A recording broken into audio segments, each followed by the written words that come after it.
Bird and Cat, episode 65.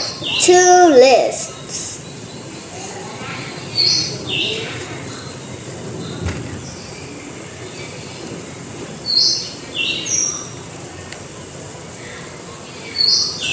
Honk, honk, called Goose. It was later that day. Goose landed in the park. I'm here, called Goose. Honk. Kip ran down the tree.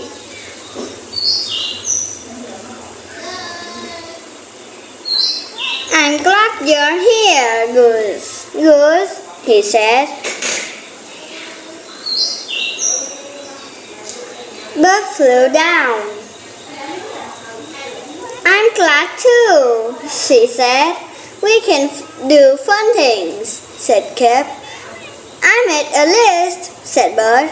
I made a list too, said Kip. Bird and Kip looked at each other. You made a list? They both said. Well, said Bird,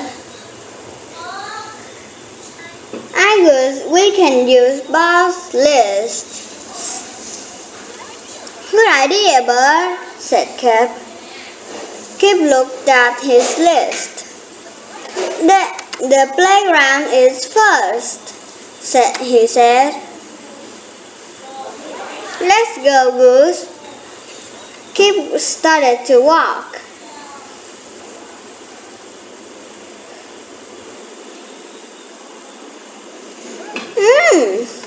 Said Bird. She looked at her list. The beach is first, said Bird. Let's go, Goose.